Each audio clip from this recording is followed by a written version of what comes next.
হামের টিকা কেনা বন্ধ ও অর্থ আত্মসাতের অভিযোগ এনে সাবেক অন্তর্বর্তী সরকারের প্রধান উপদেষ্টা ডক্টর মোহাম্মদ ইউনূস ও স্বাস্থ্য উপদেষ্টা নূরজাহান বেগম সহ ৫ জনের বিরুদ্ধে হত্যা মামলার আবেদন খারিজ করে দিয়েছে আদালত। সংসদ সদস্য শেখ মুজিবুর রহমান ইকবাল আইনজীবীর মাধ্যমে ঢাকার আদালতে এ মামলা দায়েরের আবেদন করেন। আসামিদের বিরুদ্ধে হত্যা, অর্থ আত্মসাৎ, দায়িত্ব অবহেলার অভিযোগ আনা হয়।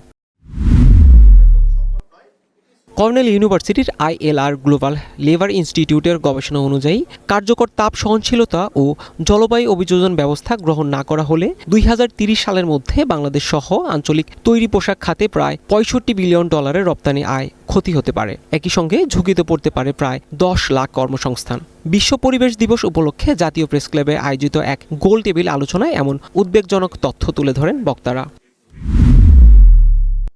বিদ্যুতের নতুন ট্যারিফ কার্যকরের ফলে দেশের স্টিল শিল্পে উৎপাদন ব্যয় উল্লেখযোগ্যভাবে বাড়ার আশঙ্কা জানিয়েছে Bangladesh still manufacturers association BSMA।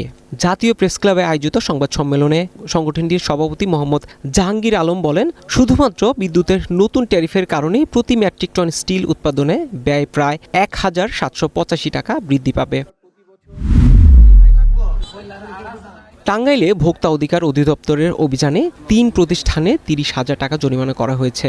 সোমবার শহরের ছয়ানী বাজার এলাকায় পরিচালিত অভিযানে পণ্যের মূল্য তালিকা প্রদর্শন না করা, অবৈধ ও মানহীন কসমেটিক্স সংরক্ষণ ও বিক্রির উদ্দেশ্যে মজুত রাখা, মেয়াদহীন পণ্য বিক্রি এবং অস্বাস্থ্যকর পরিবেশে খাদ্যপণ্য প্রস্তুতের অভিযোগ এনে এ জরিমানা করা হয়। জামালপুরের সরিষাবাড়িতে বিদ্যুতায়িত হয়ে নিপু মিয়া নামের এক যুবকের মৃত্যু হয়েছে।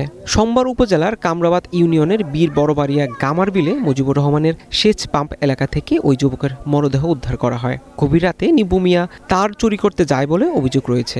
এ সময় সার্ভিস তারে জড়িয়ে পড়ে সেখানেই তার মৃত্যু হয়।